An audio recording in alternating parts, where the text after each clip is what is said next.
Wow.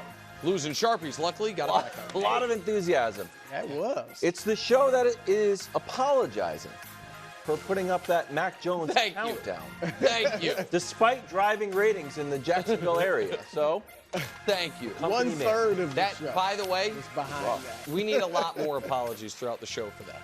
what? And for saying that Drake was going to outplay Caleb? What you've subjected us to via Mac Jones the last 4 years. Drake is the new Mac Jones, but in a good way.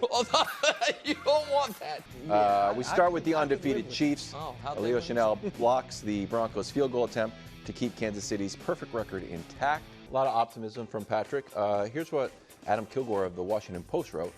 The less discussed possibility is that they are a better, more functional version of last year's Eagles, a juggernaut by record, whose close victories are covering up flaws that will bite them in the season's final months. The Chiefs' magic dust will run out at some point.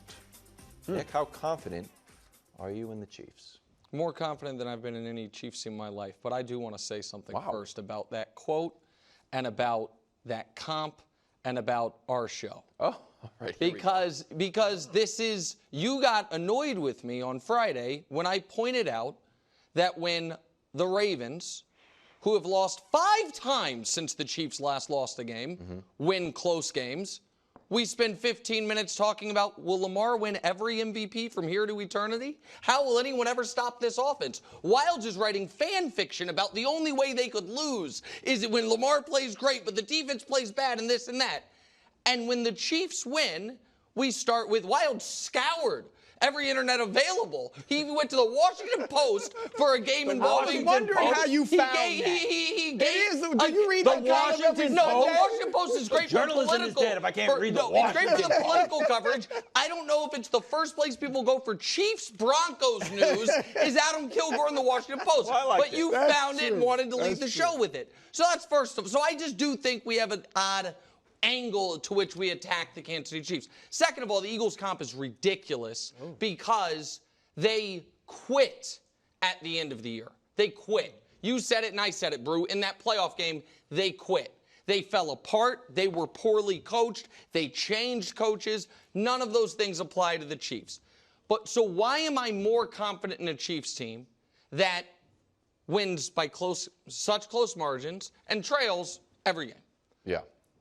Because yesterday was the perfect example of when one of their guys doesn't have it or makes a mistake, someone else comes through, and that is what a team is. So throughout this year, there have been games the Chiefs have just been in control of from start to finish. The Saints game was one of them. There have been a few others. The Raiders game was one of them. There have been a number of games where Mahomes and the offense struggles early, and then Mahomes and the offense saves the day late. The Niners game, the Bengals game would be those examples. There have, however, been 2 games now where Mahomes and the offense, or most notably Mahomes, does not come through and the game is in jeopardy. The Atlanta game was the first one. Up 5 with the ball, 2 first downs, the game's over. Mahomes goes 3 and out, misses a pass, and what happens? 3rd and 1, Chris Jones stop. 4th and 1, it might have been Leo Chanel or Drew Tranquil stop. Defense wins them the game. Yesterday, Mahomes, I thought, played really well despite being under constant duress, but misses the pass to Travis that I think would have won the game, certainly would have made it to where a field goal can't beat you. And what happens? The special teams. That wasn't a missed kick. That was a blocked kick. They ran right through that line of scrimmage. And I feel differently, Brou, about this than I would if it was a missed kick. Sure. A missed kick is luck. This is you made a play. Yep. This is the Chiefs made a play, and that is the sign of a special team, which is banner number 1 today, gentlemen. They are just a special team. They in Denver are the only 2 teams in the league that have top 5 defense, scoring, and yards. I believe the offense is an offense you are not going to want to deal with at all come playoff time, and they have their coaching, their special teams, their kicking is as good as anyone in the league. So how could you not be overly confident in this team? Well, look, it's hard to deny a lot of what you said. I'm going to look at if they had lost, and I think all of us felt like in that moment, even you had to be like, wow, they really. Well, all week lose this long, game. I told you guys I had thought they mentioned were you going to thought- lose this Yeah, game. I mean, you thought that was over. Even if they had lost, I wouldn't. No one in their right mind would have been like, oh, see, they're not as good as we thought. Like, we expect them to lose, although I've said 17-0 is certainly on the board. But I expect them at some point to probably lose a regular season game, and it'll be to an inferior opponent. Even if it's Buffalo, they're not as good as the Chiefs. Even if they lose to them, they lose to an inferior opponent. As far as the comp in the paper about the Eagles, I agree. I don't think they're going to fall into a supernatural funk, or like he said, it's going to come back to bite them. I don't think that will happen. Now, I still got the Ravens to beat them in the playoffs, but I don't think it's going to be You think that's going to be because Lamar plays great? Yeah, and the Ravens I don't think playoffs. exactly. It's not going to be like a funk or they just don't show up. I do think, though, it is a similar feel in some respects. Last year, the Eagles started 10-1, beat the Chiefs, beat the Bills, beat some good teams, but all of the games essentially were close. And even the Eagles, everybody was like, they don't seem the same. Even at 10-1 with good victories, the difference is the Chiefs obviously have the resume and the track record where you know they can win big games. We still don't know yet about the Eagles. Can they win the biggest of games? And also, the Chiefs, probably because of the resume, aren't as they aren't as introspective about it as the Eagles. The Eagles themselves were like, they seem concerned. Right, they were concerned. The Chiefs are not concerned. Absolutely. I will throw this out, and obviously I'm nitpicking, but we talked last week about Mahomes, is he about to go on this MVP run to challenge Lamar? He needed to make those 2 throws. Yeah, I don't think I thought he was fine. I don't think he was special. I agree. He didn't look special, and I got a high bar for Mahomes because I think he's the best we've ever seen. But I don't think he was special yesterday. And he mentioned the passes. Here's the one to Worthy that we're just used to seeing Mahomes make. And Worthy blew one last week. And now Mahomes blew this one. Right. Yeah, last week, Mahomes threw the ball in the right spot, and Worthy ran out of bounds. This week, Worthy was in the right spot, and Mahomes threw it out of bounds. A typical Mahomes pass, and that's a touchdown. And then here's Kelsey coming up after this. The Kelsey one's shocking. Yeah, he never. I mean, most of the top quarterbacks will never miss that throw, and he just missed that one. So that was odd. But so I'm still watching for Mahomes to be Mahomes. Hopkins was fine, but not, didn't have a huge game. But that's the only thing, obviously, you want to nitpick about this performance. So here's the glass half empty, glass half full graphic about lowest point per game differential on the way to being 9-0. 24 Chiefs are there. We don't know how their postseason is going to end. The other teams make it to the Super Bowl. The Colts won. Panthers and the Vikings from 1973, if we still feel like that's relevant, lost. So I could see, I tend to be a glass half full guy on that, but I don't think it's an absurd, I think it's fair to say hey, it'd be nice to, get some big wins here. But this is something that, I forgot who said this, and I looked up the graphic. They just don't beat themselves. Right. Yesterday, 3 penalties for 10 yards. When the margins are small, you have to, they're not going to hurt themselves. So that's fantastic. And then the final one that I have is just third and fourth down. Can you convert it? Yeah. Postseason was good. First 5 games, good. And now even better. So when they need to get it done, they get it done. So Dust, can we pull up my third graphic, the best records in 1-score games? Because this is a Barnwell thing and a thing we've talked about, 1-score games, it regresses. Yep. For everyone except for a couple quarterbacks. So, listen, shout out Jay Schroeder. Yeah. But Mahomes, he's 7 years in. Yeah. 1-score games are not a 50-50 proposition for him. Now, they're not a 100% proposition they've been this year, but much like with Tom, you feel confident in these 1-score games, just like you feel confident if you're trailing with Patrick, and we've seen all those numbers, which is why I do find, if I may, and it's a classic one by me, instantly correct, that this was my Monday morning headline this week. I told him to pull the graphic from God, they What does pulled that the wrong have to graphic. do with anything? No, that's a production error. What does that have to do with anything? That's the Mac Jones trash First of all, hour. just because that's a bad Mac text. Jones was trash doesn't make Trevor any I'm better. just telling you, that's you know what? I sent them multiple graphics to put on banners. Looks good. That's though, a mistake. Sunglasses. There we go. That's the one that I said to pull, undefeated, not undoubted. Yeah. 9-0 Chiefs open as underdogs. They're 2-point underdogs, Brou. Yeah. It would have moved to 2.5 earlier. It's bounced around 1.5 to 2.5. Yeah, I bet that against moves back. Buffalo. No, it's gone. Really? Before way, yeah. kickoff yesterday, it was Chiefs by 1. The moment the game ended, it was Buffalo by 1, and it has now gotten up to 2.5. Listen, Come on. Folks want this team to be more vulnerable than it actually is. I buy it. Do you have another one, or we want to move We're forward? safe. No, we can keep going. Let's head to Dallas, where got it's a curtains Cowboys on the banner. Cowboys season. Who knows? They lose another home game, this time by 28 points to fall to 3-6. Cooper Rush passed for 45 yards on a long play. No, that was the whole game. Then he said he's going to pay the fine because everyone's twisting the words and flipping them around for content. So I agree with this. But, Brou, your reaction to Micah and, of course, your grade. He also sent another tweet saying he'll give you the full story on his podcast, The Edge, later today. He's learned the marketing game. So. That's great. Yeah. I mean, that tweet I thought was more objectionable than almost anything else. Yeah. But go ahead, Bruce. Sorry. Well, look, everyone, of course, is expecting an F grade. I predicted it in the Monday morning headline, Scary World instead of Jerry World. In fact, it has an extra meaning Brou, with the that's my other sunlight. banner. With the sunlight. But your Scary World? headline- No, it's not. Sorry, go ahead. The sunlight really makes it scary for CeeDee Lamb. But instead of the F, and I get why people think it's going to be an F, Yeah. What else could it because be? they deserve it, obviously. But instead of the F, What are you giving? I am giving them an I, and it's not for incomplete. It's for I told you so. Dusty, roll the tape. What tape? Are you saying there's not that much of a difference between Cooper Rush and Dak? Yeah, that's what I'm saying. Really? There's not much difference between the backup Cooper Rush and the highest paid player in the league? You put Cooper Rush out there, who cares? I won't go as far as trash because that's just cruel.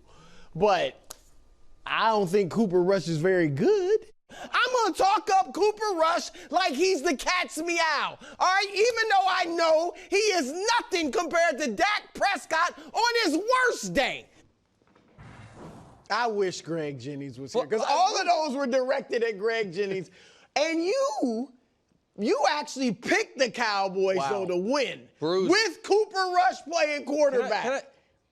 How dare you? Dusty, do we have the graphic for the most recent Cowboys losses at home? Was Cooper Rush how many games did Cooper Rush start here? Out of these games, how I many? guarantee you there were drives where Dak threw for more than 45 yards. Cooper Rush threw for didn't look 45 good. yards on 23 attempts. But the debacle train was already headed down. Totally. the track. I mean, I'm the captain of the debacle train when it comes to the Cowboys. I'm just saying the Cooper Rush stuff was ridiculous. Fair. All right, and I had to address that.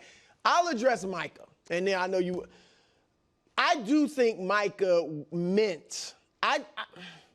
The top of his quote, I think he kind of meant, Mike, age isn't a factor for coaches. Exactly. So, Mike's, if he goes somewhere else and coaches, he'll be fine. Maybe not head coach, but assistant coach, whatever. That's what These I like guys, to right, their playing career is limited to a certain number of years, certain age. Now, the quote where he kind of said in the end, these guys have done a lot, worked way harder than Zach. That was a little harsh. Yeah. Here's my biggest takeaway from it. To me, it speaks to, again, the culture and the fact that Jerry Jones never empowers his coaches. Micah was talking about Mike McCarthy like he was one of the guys in the cafeteria that puts your food on the tray. I mean, it was like there was no sense of respect there. It was no, like, this is our head coach. It was just like he's another employee. He can go anywhere.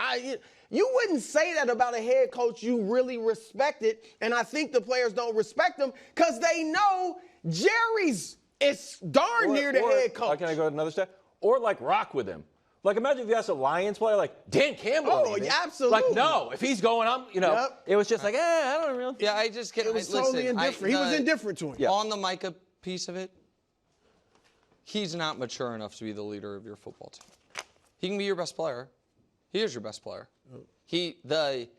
And I think they right now, with Dak out, have a massive leadership void. I buy that. I don't think CD is the leader of the team. Tank Lawrence maybe could have been, but he's injured.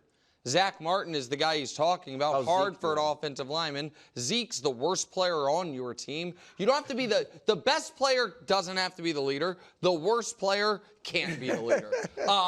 And so it is. So I think Micah. I'm not a shut up and dribble guy. I'm fine with guys doing outside things and having opinions, all of that.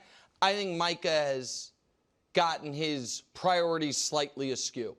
When the team's season is falling apart, you are the best player on the team, the quarterback is injured, you, I think, make a bit of a small mess of the press conference, not a big mess, a small mess, and then use it as a way to promote the edge on Bleacher Report. I think all of that is small grade BS. It's just what are we doing? You're trying to become the highest paid non-quarterback in the history of the league for what the type of player you are. And the other piece of it is what maybe Micah recognizes correctly that I recognized watching it yesterday. If we can just quickly throw their schedule up, they might not win again. Oh, yeah. With Cooper Rush as the quarterback, I mean, we can circle. Hold on, wait. We can circle Thanksgiving Day against the Giants as a hope, but they won't have the better quarterback. They won't, even if the Giants start in Drew Lock. And then at Carolina, maybe Carolina. Bryce, let's go. If they lose to Carolina. Buddy, hold on. Carolina's won the same amount of games. Yeah, you're right. And Carolina's not starting Cooper Rush. Feeling hot. And so I think that they are, absolutely running towards a top 5 pick, and I think the season's lost, and Micah knows it. Can I say one thing about Micah? Because he had a very vulnerable moment. It was in last week's podcast about how he wanted to come back, and he said something like, "I don't always fit in the world," and I was like, oh man, it reframed my focus on Micah. I'm like, oh yeah, you're 25, you're just figuring it out. But the thing I would say, he's a great player who's young. You have to look at the other great players and see what infrastructure these guys have around them. It feels a lot of time that Micah is just out here either getting bad advice or no advice. But other superstar players have media managers, have publicists. They're going into stuff, with a plan. And it feels like he's just kind of shooting from the hip.